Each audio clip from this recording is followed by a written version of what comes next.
Hi, this is Chris Croft with the Ashtanga Workshop podcast. So today we're going to be looking at Sirsasana, the headstand, and you're going to come from downward facing dog onto your knees. We're going to create a tripod with our forearms. So you want to measure the distance between the elbows to be about the length of the forearms, interlace the fingers to make a cup, and you're going to place the back of the head into this cup with the top of your head onto the mat, making sure your little finger is tucked underneath. So in fact, although it's called the headstand, you're not going to be putting too much pressure on the crown of the head. Most of the weight is going to be taken in the forearms and in the tips of the elbows. So in order for you to accomplish the headstand effectively and safely, you're going to have very strong core muscles in order to keep your body rigid, and your shoulders are going to have opened sufficiently so that you can create this long, straight, supportive column that runs from the tips of the elbows along the arms and up in towards the core. In order for you to get that, we're really looking to push the armpits towards the wall that you're facing. And so what that does is that rolls the shoulders down the back and engages the serratus anterior muscles to really begin to give you lift rather than collapse in the shoulders. And that'll also help you to lift off the top of your head. So I'd recommend that if you're learning this pose that you don't use a wall either behind you or in front of you to help you, because in fact what that's doing is that's teaching you how to fall if your feet hit the wall, and in fact the real work in the headstand is to actually gain the stability in the abdominals and the hip flexors in order to have the control to lift yourself up and to overcome the fear of falling. And sometimes in order for you to do that, you actually need to fall sometimes and roll out of it. So to come up correctly, what you're looking to do is to bring the hips right over the shoulders to create a counterbalance for the feet, and then the feet just float up as you saw at the beginning of the video. But in fact, a beginner is really working just in finding the stability through the shoulders and the arms in order to give yourself enough lift to get even one of the feet off the floor.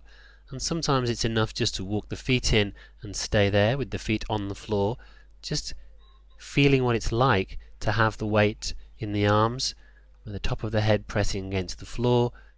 For the more advanced student, once the headstand has been mastered, then the half headstand comes into play, Ardha Sirsasana, and that involves hollowing into the navel all the way up into Uddiyana Bandha, again using the hips as a counterweight or counterbalance to the feet.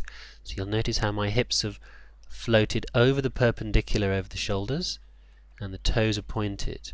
And so you're trying to maintain the legs at a level which is parallel to the mat, and again the breath would be soft and deep and long. And again, if there's any strain in the breath, it may be worth working up to this over time and not trying to go for 10 breaths straight away. Eventually you would take 10 breaths. You should be able to see the toes along the tip of your nose.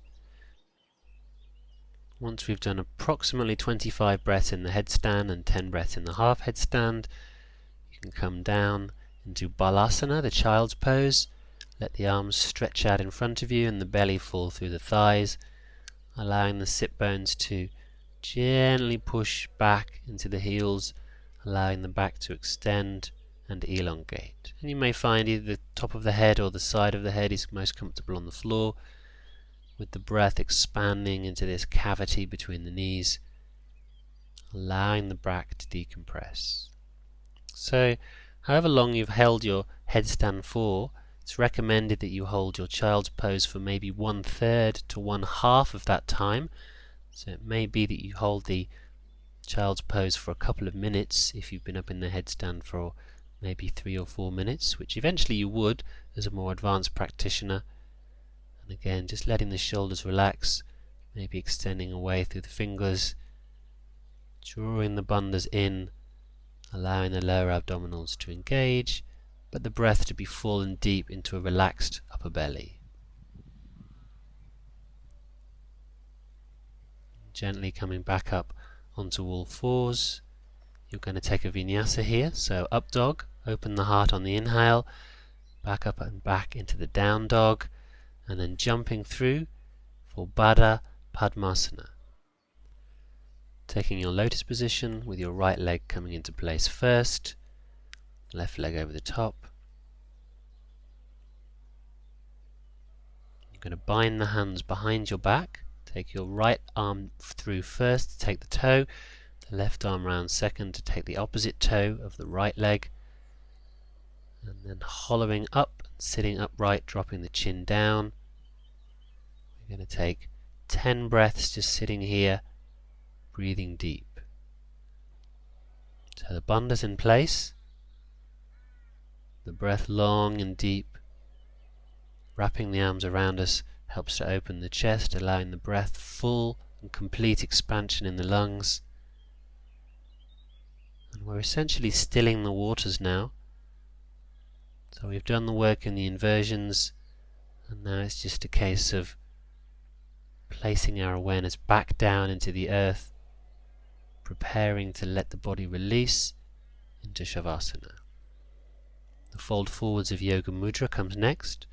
So you use the exhale to fold, trying to take the chin towards the floor, extending out from the navel forwards. Long deep breaths. And again, 10 breaths here.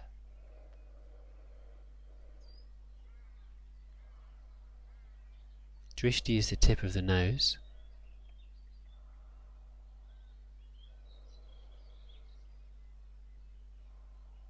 Then gently as you inhale, you're going to come all the way up, and exhale, gently release.